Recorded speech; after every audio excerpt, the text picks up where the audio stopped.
নমস্কার বন্ধুরা, কেমন আছো সবাই? আশা করি নিশ্চয়ই খুব ভালো আছো। আমি আজকে একটা নতুন রান্নার রেসিপি নিয়ে চলে এসেছি, বেগুন সুন্দরী। যেরকমই সুন্দর নাম সেরকমই খেতেও খুব সুন্দর। আমি আজকে প্রথমবার ট্রাই করলাম।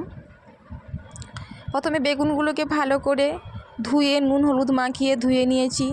কড়াইতে তেল গরম হয়ে যাবার পর আমি একে একে সব বেগুনগুলো ভেজে নেব।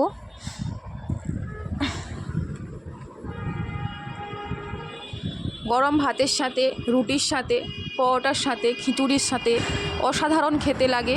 তোমরা একবার ট্রাই করে দেখো, খুব ভালো খেতে, খুব ভালো লাগবে। আমি সব বেগুনগুলো তুলে নেওয়ার পর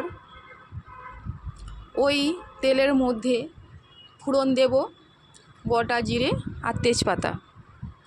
আগে থেকে আমি বেটে রেখে দিয়েছিলাম আদা, কাজু বাদাম, গোটা জিরে, ধনেপাতা, কাঁচা লঙ্কা আর সবশেষ আমি নিয়েছিলাম কাজু বাদাম দিয়ে ওটাকে পেস্ট করে আমি রেখে দিয়েছিলাম। ওই পেস্টটাকে ওই ফোড়নের মধ্যে দিয়ে ভালো করে নাড়তে থাকবো যতক্ষণ না আমার তেল ছাড়ছে গা থেকে। তেল ছাড়ার পর, গা থেকে তেল ছাড়া হয়ে যাওয়ার পর আমি ওর সাথে কিছু মশলা অ্যাড করব, যেমন লঙ্কার গুঁড়ো, জিরে গুঁড়ো, ধনে গুঁড়ো, হলুদ গুঁড়ো দিয়ে ভালো করে আমি কষাতে থাকবো। দেখতে দেখতে আমার চ্যানেলটাকে একটু সাবস্ক্রাইব করে দেবে আর সবাইকে একটু লাইক কমেন্ট শেয়ার করে দেবে। ভালো করে তেল ছেড়ে যাবার পর আমি গুঁড়ো আমন্ডস দুধ গরম জলে গুলিয়ে রেখে দিয়েছিলাম, ওটা আমি অ্যাড করব। দিয়ে ভালো করে আরও কষাতে থাকবো। তোমরা একবার বাড়িতে রান্না করে খেয়ে দেখো, খুব অপূর্ব খেতে লাগে, খুব সুন্দর খেতে লাগে।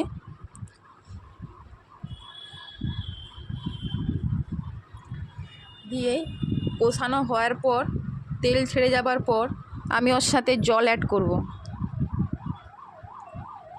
পরিমাণ মতন জল দিয়ে অ্যাড করব। জলটা এক দু মিনিটের মতন ফোটানো হয়ে গেলে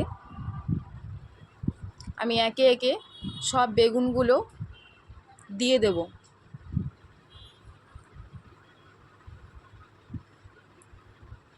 সব বেগুনগুলো দেওয়ার পর ওটা আরও ফুটবে, এক দু মিনিট আরও কষাতে দেব। দেখো খুব সুন্দর দেখতে লাগছে, কত সুন্দর, তাই না বন্ধুরা? একই খাবার বরাবর আর খেতে ভালো লাগে না, তাই আমি এই রেসিপিটা বানিয়ে খেলাম। খুব সুন্দর খেতে। আমি মোটামুটি তরকারি এই বেগুন সুন্দরী হয়ে যাবার পর আমি ঘি অ্যাড করব। ঘিটা দিলে খুব সুন্দর খেতে লাগে, আরও ভালো।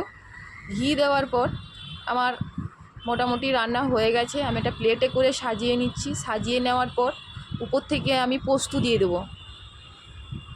পোস্ত দেওয়ার পর আমি কেটে রেখেছি ধনেপাতা, কাঁচা লঙ্কা দিয়ে আমি পরিবেশন করার সময় ওর মধ্যে কাঁচা লঙ্কা আর ধনেপাতা অ্যাড করব। উপর থেকে আমি ছড়িয়ে দেব। দিয়ে দেখো বন্ধুরা, আমার মোটামুটি রান্না প্রায় কমপ্লিট হয়ে গেছে। আমার চ্যানেলটাকে সাবস্ক্রাইব করতে ভুলো না বন্ধুরা। দেখো আমার মোটামুটি হয়ে গেছে। তোমরা সবাই ভালো থেকো আর রেসিপিটা একবার ট্রাই করো, অবশ্যই ভালো লাগবে খেতে।